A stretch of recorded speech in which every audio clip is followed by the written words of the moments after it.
त्रिजटा रामायण की एक प्रमुख पात्र है जो राक्षसी थी और लंका में रहती थी। वह रावण के भाई विभीषण की पुत्री और माता सीता की सखियों में से एक थी। त्रिजटा का चरित्र रामायण में अद्वितीय है क्योंकि वह एक राक्षसी होते हुए भी सत्य और धर्म की पक्षधर थी। त्रिजटा का चरित्र हमें यह सिखाता है कि सत्य और धर्म का हमें पालन करना चाहिए, चाहे परिस्थितियां कितना भी विपरीत क्यों न हो। उनका जीवन और कर्म प्रेरणादायक है। उन्होंने रामायण की कथा में एक महत्वपूर्ण भूमिका निभाया है।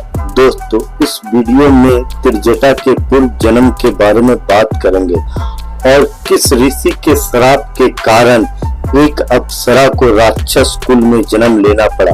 तो वीडियो को अंत तक जरूर देखिएगा। त्रिजटा पूर्व जन्म में कौन थी, इसका कोई प्रमाणिक स्रोत तो नहीं है, लेकिन एक कथा के अनुसार त्रिजटा पूर्व जन्म में सुलेखा नामक एक अप्सरा थी।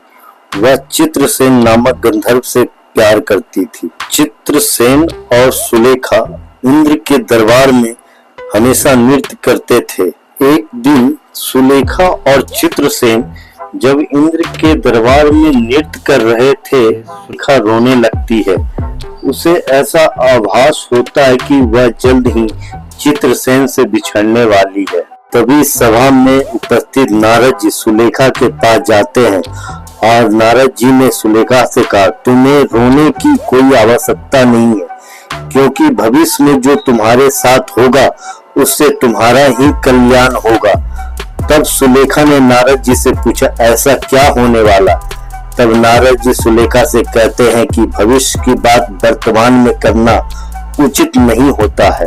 लेकिन सुलेखा नारद जी की ऐसी बात सुनकर चिंता में रहने लगी।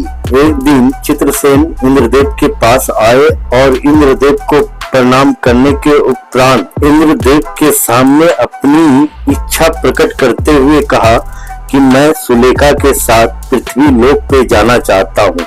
तो इंद्रदेव ने पृथ्वी लोक पर जाने की आज्ञा प्रदान कर दिया। जब चित्रसेन और सुलेखा पृथ्वी लोक पर आए, तब पृथ्वी लोक का वातावरण सुलेखा को बहुत पसंद आया।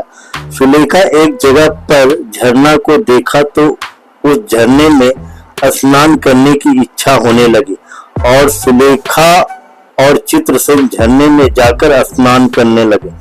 स्नान करते करते दोनों एक दूसरे पर पानी डालने लगे और जल क्रीड़ा करने लगे। वहीं कुछ दूर पर ऋषि दुर्वासा तपस्या कर रहे थे।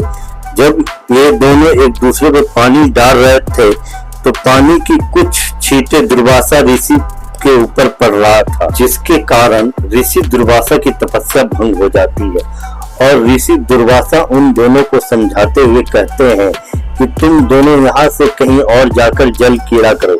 लेकिन उन दोनों ने ऋषि दुर्वासा की बात नहीं माना और दोनों ऋषि दुर्वासा का मजाक उड़ाया, जिससे ऋषि दुर्वासा क्रोधित हो जाते हैं और सुलेखा पर क्रोधित होकर श्राप देते हैं, तुम जिस सुंदरता के कारण हमारा मजाक उड़ाया है, यह सुंदरता तुम्हारा नष्ट हो जाएगा और तुमने जिस तरह मेरा मजाक उड़ाया है, यह एक राक्षस जाति के लोग करते हैं, इसलिए तुम अगले जन्म में एक राक्षस कुल में जन्म लोगी। जब सुलेखा को ऋषि दुर्वासा ने श्राप दिया तो सुलेखा ऋषि दुर्वासा से क्षमा याचना करने लगी।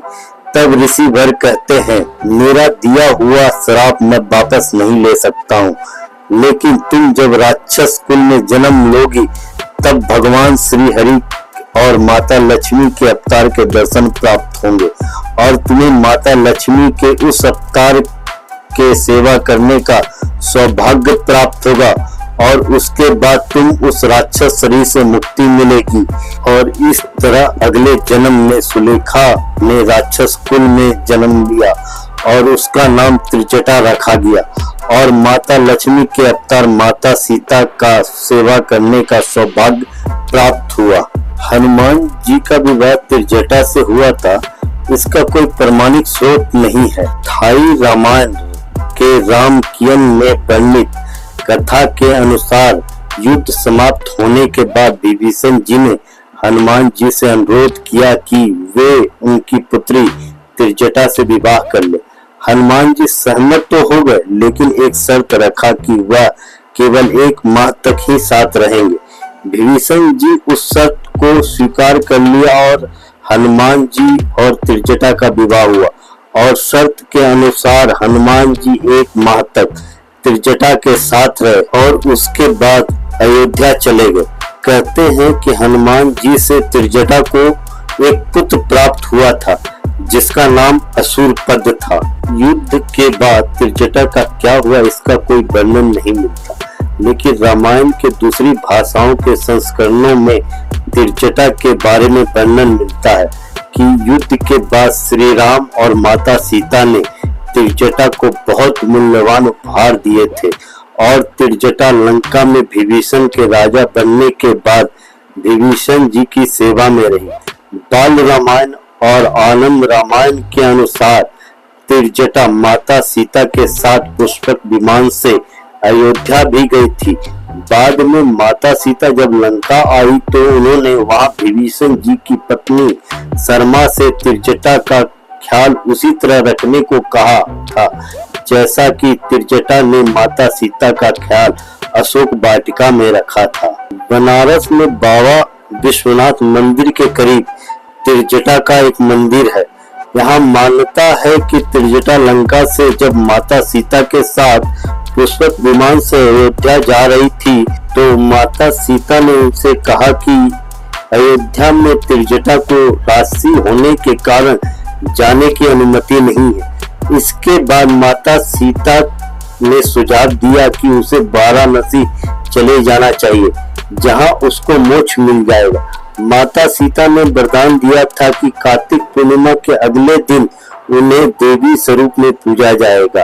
त्रिजटा को प्रसाद के रूप में मूली और बैगन का भोग लगाकर विशेष रूप से उनकी पूजा की जाती है, जिससे भक्त की हर मनोकामना पूर्ण होती है।